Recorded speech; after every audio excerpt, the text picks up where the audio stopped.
I think one thing we have to do is rewrite a more responsible history of what has happened in this land for a long time.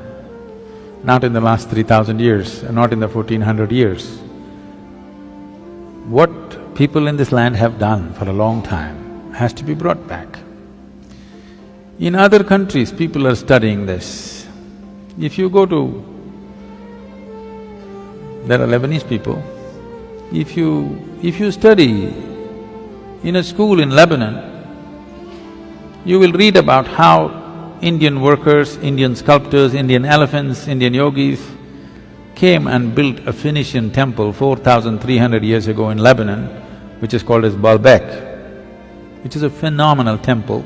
4,300 years ago, some of the foundation stones are over 300 tons and there is no granite in Lebanon. They transported it all the way from Egypt, across the canal and up the mountain and put it up there. Indian elephants, workers and sculptors worked. The proof, there is enough proof, but one proof is visually hanging there is lotuses in the ceiling.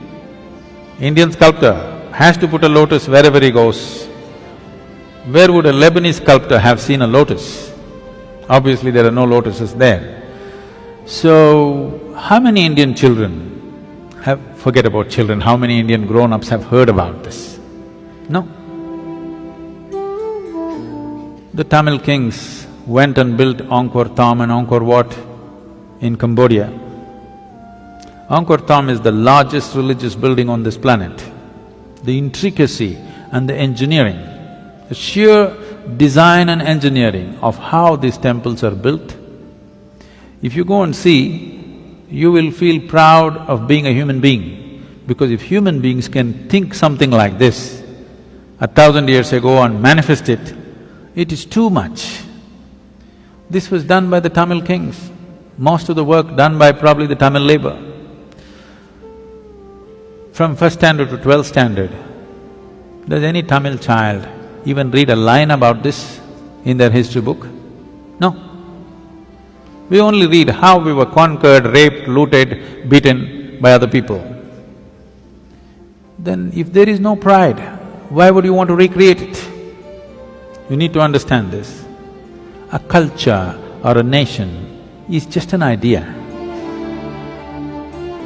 When human beings take this on as an identity, attach some pride to it, it burns through one's mind and into his heart. Now he wants to protect it, rise it, keep it clean, keep it wonderful. If you do not build pride into it, then people will want to avoid it. Everybody will want to avoid it. Now, whatever you think is most successful in the world, you will want to imitate that. Today, our idea of success has become purely economic, not aesthetic, it is not intelligence that we value, it is not wisdom that we value, it is not beauty or aesthetics that we value, it is not spiritual attainments that we value. Who is the big man in Coimbatore, if I ask? People will only name the richest man in the town.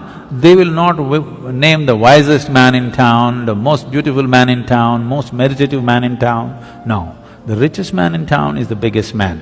So who is the biggest whatever?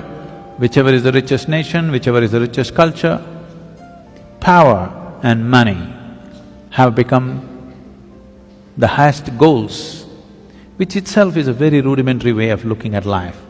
Because of that, right now, I promised the American meditators, next 2 years I'm going to invest a lot of time in United States, because knowingly or unknowingly, they have taken on the leadership in the world. No sense? See, if all the American people wear blue workman's clothes, half the world is wearing Americans' workman's clothes.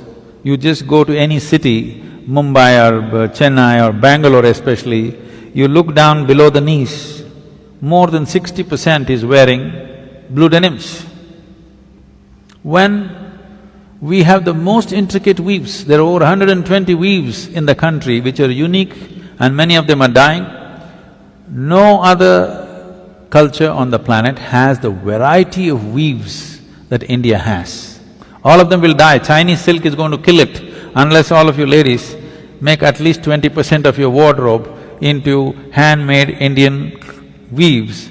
They will all vanish in the next 10 or 15 years. Why is everybody wearing not even American executives' clothes, American workman's clothes? As if that's not enough, if they tear their trousers, everybody tears their trousers. Yes. It's all torn, but in a very expensive way. Now, if Americans put carbon dioxide in a bottle and drink it, even a kindergarten child knows human body needs oxygen, not carbon dioxide. But because America drinks carbon dioxide and says this is the real thing, more than half the world drinks carbonated water today. If you go to one of the remote villages here, there may be people, not in this area maybe, but anywhere else if you go, they might not have heard the word yoga, but they know what is Coca-Cola. Okay?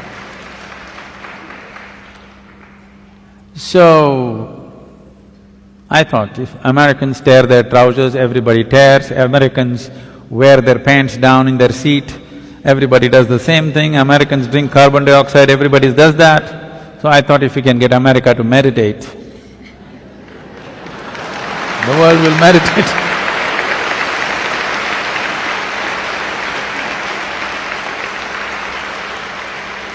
So, we're doing a little bit of a big push in the next 2 years in United States. We want America to meditate.